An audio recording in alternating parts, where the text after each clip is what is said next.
rasa sakit yang buat saya pertama. Satu hal itu rasa sakit. Kedua itu memang lingkungan saya. Lingkungan saya itu memang lingkungan yang seperti itu. Artinya pada saat tahun-tahun itu narkoba itu ada di mana-mana. Jadi saya makan, begitu saya makan hilang memang sakit giginya. Jangka waktu panjang saya tidak menggunakan lagi, tapi pada satu saat ditawarin lagi, terus ditawarin teman.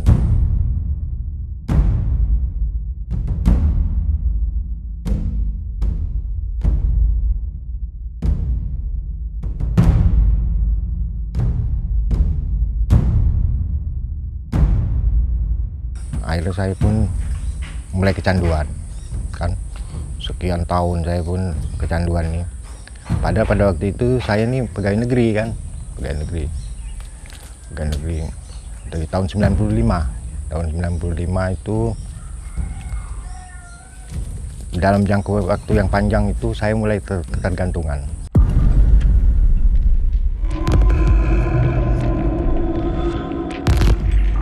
Saya sebenarnya sadar itu dampaknya akan bahaya bagi diri saya kan. Sadar, pertamanya sadar. Tapi keterbatasan saya, terus ketidakpaham saya terlalu banyak tentang narkoba itu, bagaimana dampak lanjutannya itu tidak saya tahu ya. Dan pergaulan itu sudah luar biasa meluas masalah narkoba itu.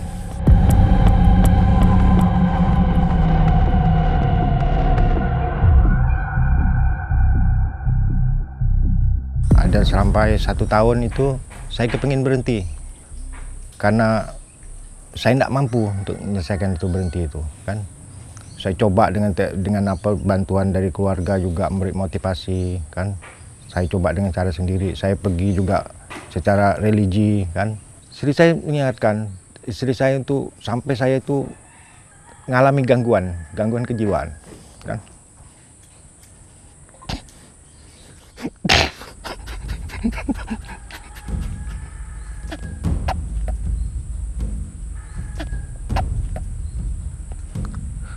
Di rumah sakit jiwa 2 kali saya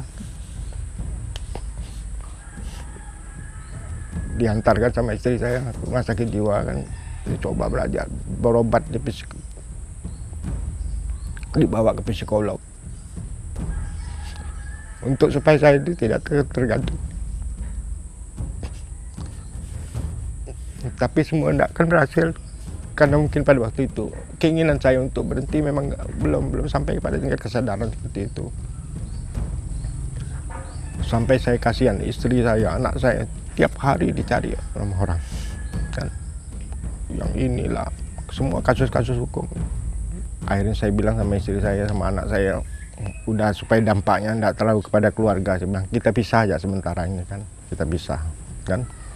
Begitu saya pisah, saya dikirim sama istri saya itu, kirim ke Jawa, di pesantren, di daerah Jombang, Jawa Timur.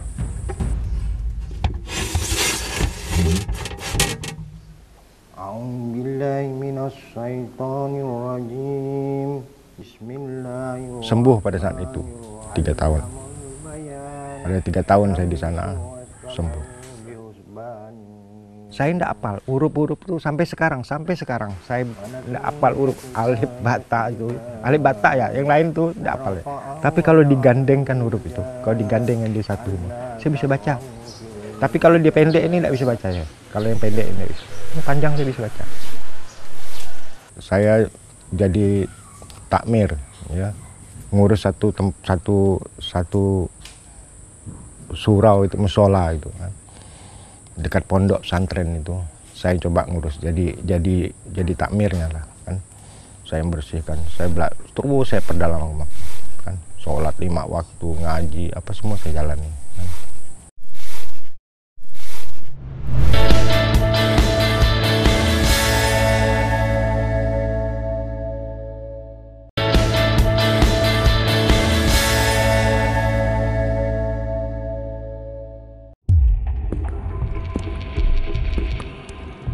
Pulang ke Pontianak lagi. Setelah pulang ke Pontianak, ternyata saya masih ketemu teman-teman yang lama.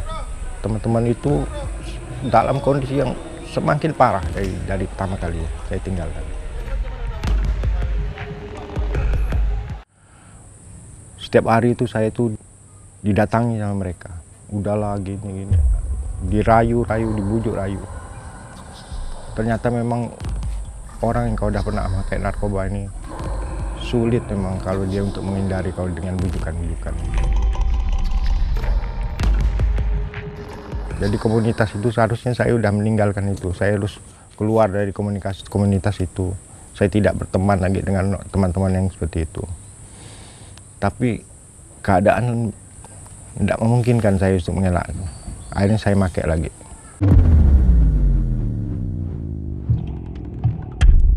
Semakin parah saya. Sampai laporan polisi, udah macam-macam saya buat. Sampai saya sendiri udah nggak mikir mau jadi apalah. Betul-betul seperti kemanusiaan saya itu hilang sama sekali. Timbul jiwa saya yang kejam, kan. Yang penting bagaimana saya pada saat itu harus dapat duit. Karena ketergantungan saya sudah semakin tinggi, dosisnya sudah semakin kuat. 4 tahun itu tidak pernah berhenti 1 hari pun saya pakai narkoba. Dan saya karena apa? Saya mencari uang itu di situ, di tempat itu. Begitu saya makai juga, saya jual juga, kan. Terus berputar. Kehidupan itu hari-hari seperti itu aja.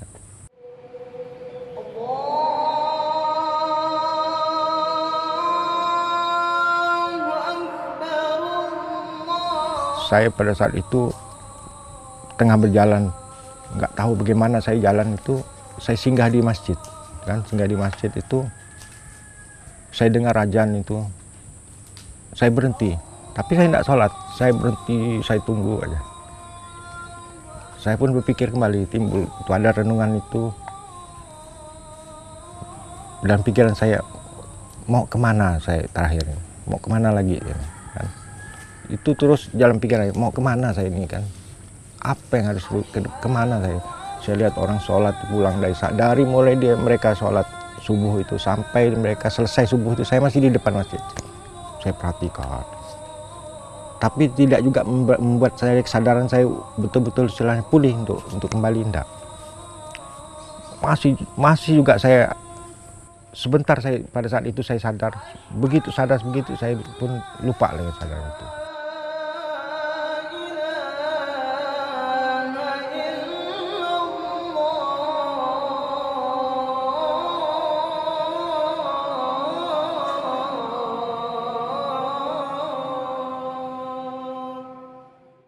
Jadi saya pergi ke daerah Sanggau, saya di hutan itu.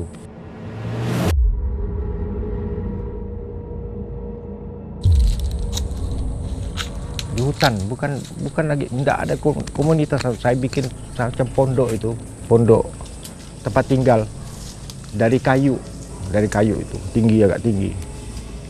Buat sendiri.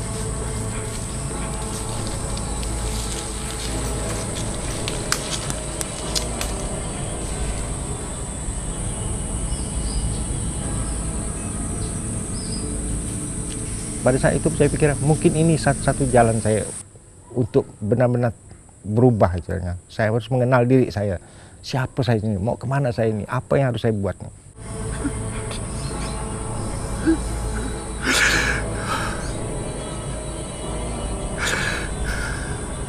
Jadi dalam waktu 2 tahun, 3 tahun, sampai 4 tahun mungkin, nggak salah saya lupa, di hutan itu.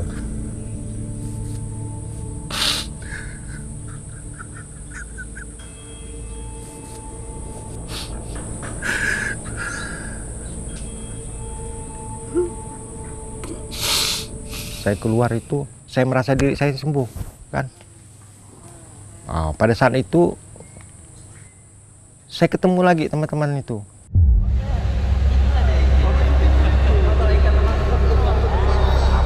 Akhirnya saya terjebak lagi ke masalah narkoba lagi.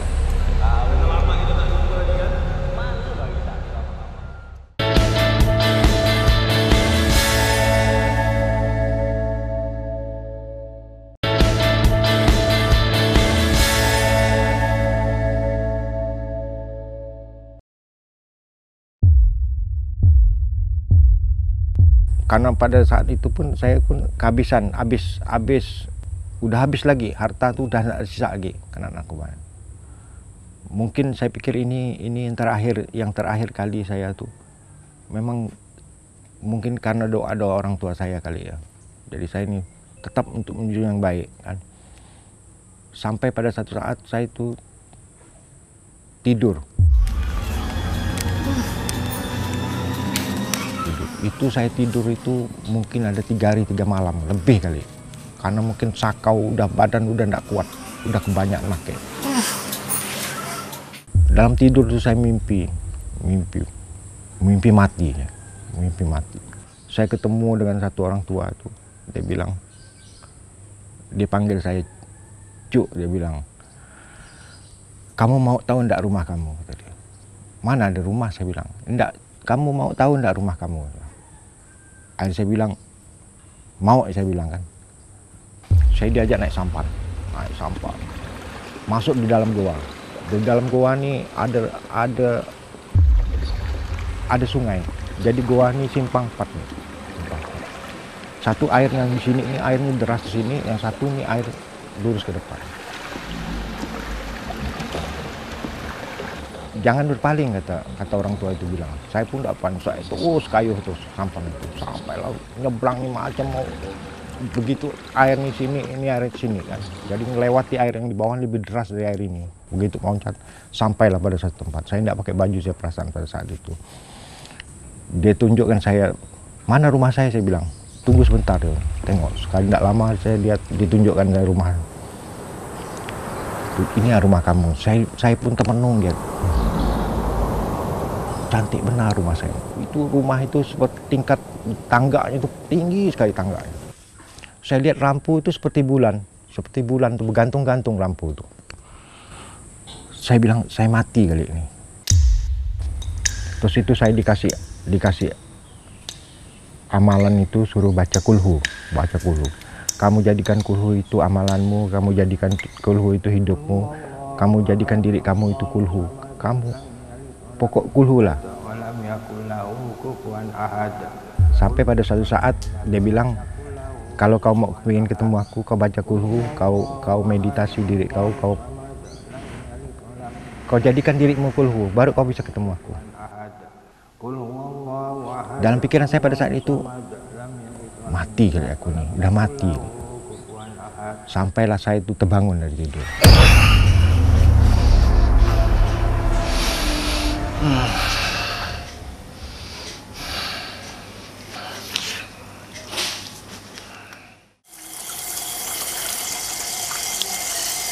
Saya sholat 2 rakaat, saya minta petunjuk.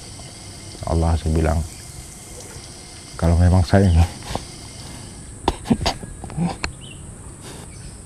bisa jadi baik, berilah kebaikan itu dengan saya bilang. Karena kebaikan ini darimu ya, saya bilang. Aku ingin kebaikan. Itulah akhirnya saya rehab. Mudah-mudahan juga selain ini yang terakhir kali kan, terakhir kali.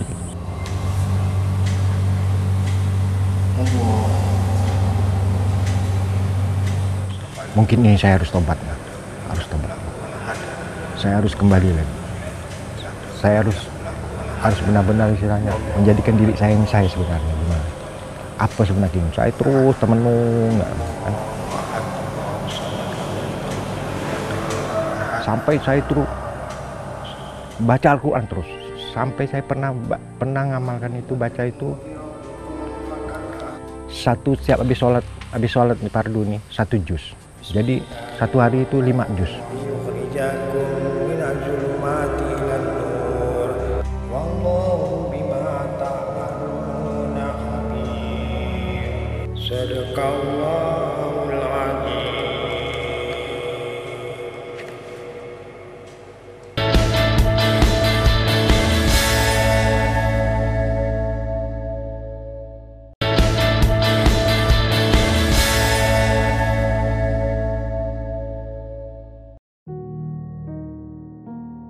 Tahun 95 tuh Itu karena kasus sudah terlalu banyak dah. Kepedulian keponakan saya pun dengan saya itu begitu kuat dia kan.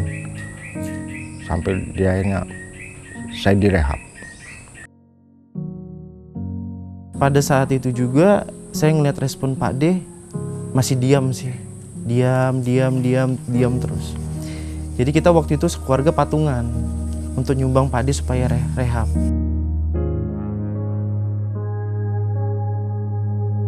Pada saat itu juga saya urus semua apa yang Pak D inginkan, pokok itu supaya Pak D saya tuh semuanya itu bisa dibilang tuh ya cepat sembuh lah.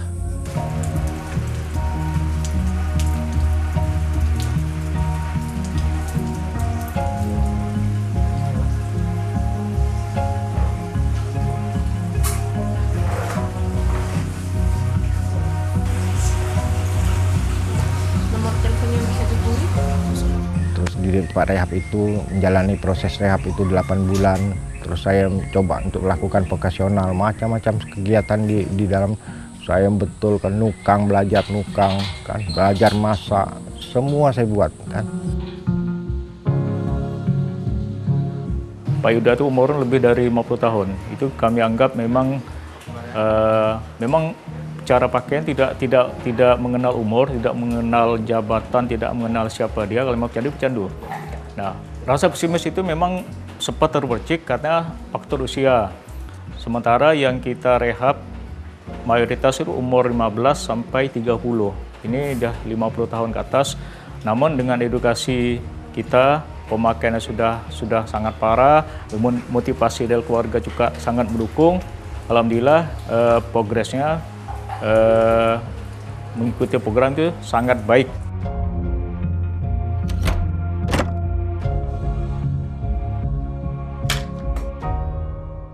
Pada waktu bagian kitchen saya belajar masak kan. Pada waktu housekeeping itu bersih-bersih rumah, belajar nyapu apa semacam lah kan.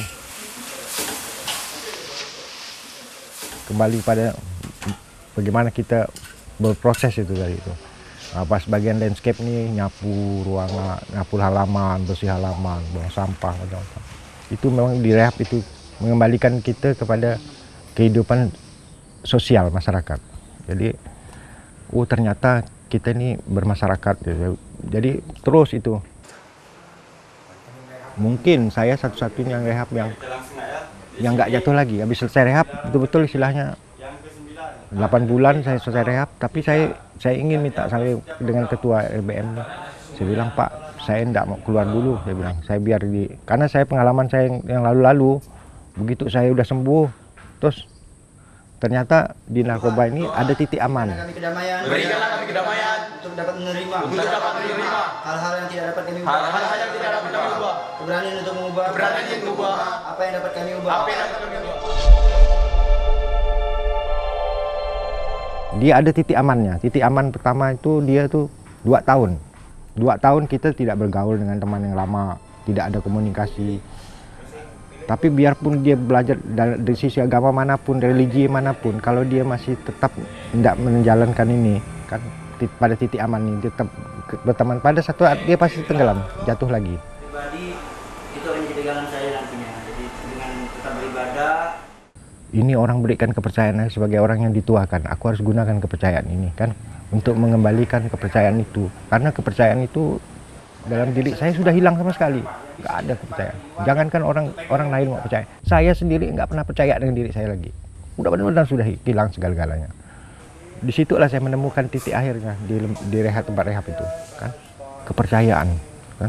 Percayaan itu sudah ada dalam diri kita. Cuma kita munculkan. Bagaimana kita memunculkan? Assalamualaikum warahmatullahi wabarakatuh.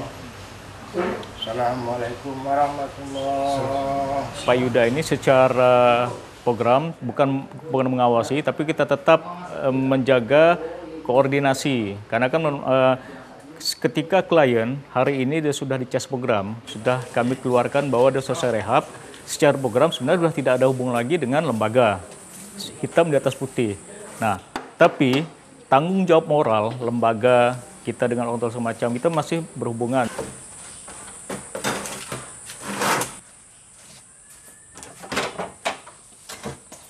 Assalamualaikum. Kabar Pak Ida? Sehat ya? Kita saling mengunjungi, ada kegiatan-kegiatan family support group. Nah, kawan-kawan yang sudah keluar ini kita undang kembali.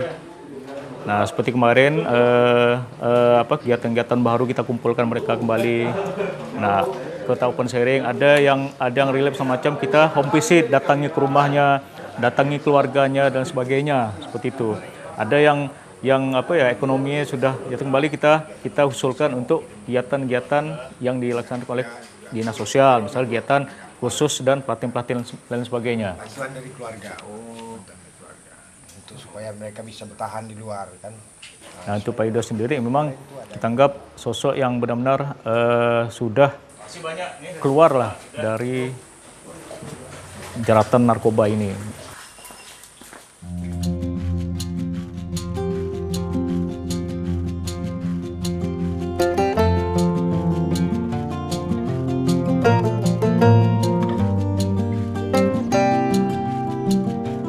Kita sekeluarga mengucapkan terima kasih juga karena ini sesuatu yang luar biasa.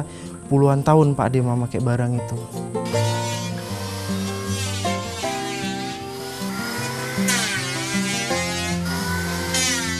Kalau cerita bisa tak bisa, kembali kepada cerita bisa nggak bisa kita mengatasi itu. Itu sebenarnya bukan masalah. Kita ini mau atau tidak kita meninggalkan itu, mau atau tidak kita berhenti. Itu masalahnya di situ. Tanamkan kemauan yang kuat dalam diri kita dulu, bahwa kita mau meninggalkan itu. Kita pasti bisa. Kalau bisa itu pasti bisa. Untuk Pak Ade yang lainnya, jangan sampai terulang ini kembali karena memakai narkoba itu sangat tidak baik. Karena itu sangat merugikan bagi diri Anda sendiri dan juga pikirkanlah keluarga-keluarga kalian. Sekarang keluarga alhamdulillah mulai mau udah, saya biasa tidur di rumah sana kan. Udah komunikasi, kalau kadang keluar jalan makan. Cuma kan ada prosesnya artinya kan harus saya sadari bahwa kepercayaan itu tidak mudah bisa kembali, itu nggak mudah kan. Dan itu saya harus bersabar sampai pada satu saat ketika saya betul-betul sudah baik, saya akan dapatkan kebaikan.